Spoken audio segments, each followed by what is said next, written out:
Joining me on the platform at this point in time is Major Mohammed Ali Shah, defense analyst. Also joining us on the show is Major General A.K. Siwach, global strategic and defense expert. Also with us on the show is Ambassador Bhaswati Mukherjee, former diplomat.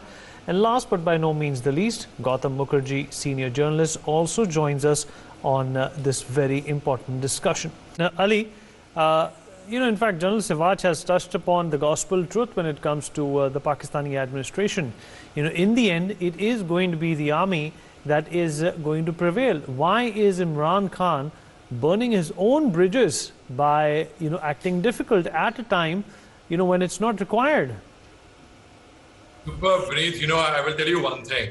I was watching a video of Imran Khan on YouTube where he was being interviewed by two American journalists, and they asked him, what is your take and Mr. Joe Biden's take, when you must have exchanged words on what is happening in Taliban, in Afghanistan right now, on Taliban? And Imran Khan said, no, actually, I haven't spoken to Joe Biden as yet, to the president as yet. So they were quite shocked. Oh, you haven't spoken to Joe Biden? It's very shocking. But you are sending out support. You are sending your Pakistan ISI chief to Kabul and such things. So he said, well, I am head of chief of security have spoken. Our foreign minister has spoken to the foreign secretary. But we are in touch. Now, how is Imran Khan in touch with Joe Biden? Through Twitter. That way, I'm in touch with Joe Biden. I follow his Twitter handle first. Secondly, on 26 September at the UN General Assembly, Imran Khan made a faux pas. He said that in 1983, the president of US at that time, Ronald Reagan, he had compared the founders of Mujahideen along with the founding fathers of America. Later on, Mr. Shahbaz Sharif, the leader of the opposition party of Pakistan, he said he was speaking based on fake news.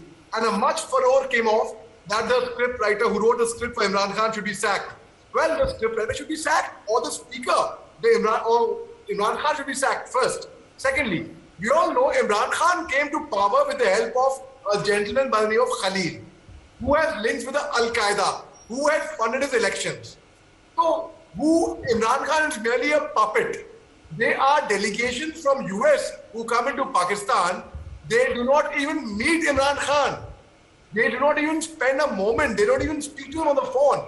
Now, as General Siwach rightly pointed out, also on 26 September, the UN General Assembly meeting, I think Imran Khan could have gone to America physically on ground. But he didn't go because maybe China didn't approve of it, or China didn't really give him the ticket to fly. Who didn't fund his air ticket to US for that matter.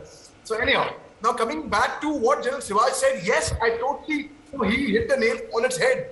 When the Pakistan ISI chief, and ISI, let's see, ISI is what? They are a spy agency. They are supposed to do covert operations on the quiet without making a big noise about it.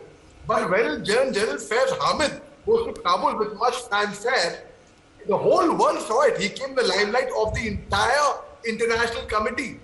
Everybody was looking at General Faiz Hamid. Oh, the ISIS chief is there. It is a spy, an intelligence agency, not a terrorist agency who will advocate for Sirajuddin Haqqani, who is already on the UN list of terrorists, to come there as the interior minister. Now, that is why General Nadeem Anjum now, from Core Command, he is coming as the ISI chief, and General Faiz Hamid is going there. And also General Faiz Hamid does not really enjoy a good reputation. I will not talk further, but he has a limp. The reason is because his wife himself had actually shot him with a service revolver. When she had caught him in a different position, that's a different thing altogether. Now, coming back to Imran Khan, the power actually he enjoys in Pakistan. We all know that actual power lies in Rawalpindi. Actual power is with the military and not with Imran Khan, the Prime Minister. You can imagine such a thing happening in India or in some other country where the Prime Minister rules the roost, unlike Pakistan. All right. Ali, enjoying all this authority without the responsibility. But let's not forget the role of China in running the Pakistani setup at this point in time. Is that going to be a problem for the Pakistani army if they in fact do relinquish the democratic Imran Khan and, you know, start a dictatorship once again, that definitely does become a problem in dealing with the Chinese as well. Most certainly, Vineet. You know, as we all know, that China has made heavy investments into Pakistan. Yes.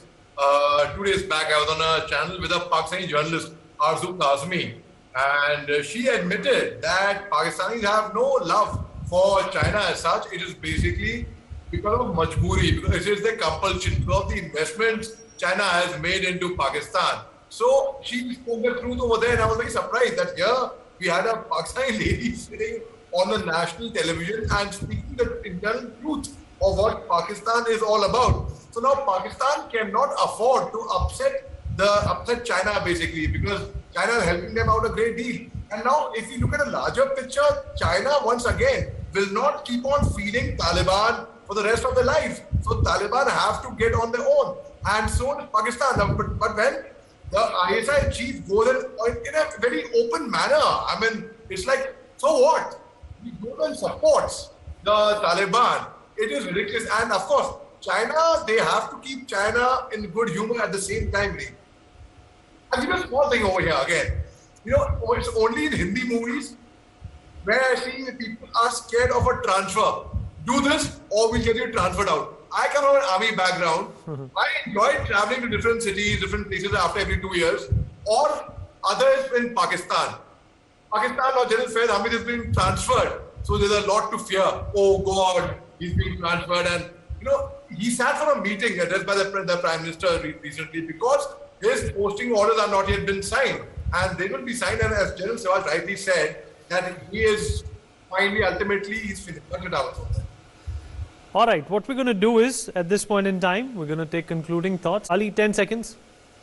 Right. You know, we all saw the photograph, the images when General Faiz Hamid had gone to Kabul, and we saw him reading namaz, prayer with the Talibanis. But it's about time, because that's all that Pakistan can offer, playing on the religious sentiments of anyone. They have no money, nothing else to offer. Secondly, it's about time that Imran Khan should show some spine and take a call and take some tough decisions, because it won't be too long otherwise before he's either assassinated by their own people or thrown out of power beneath.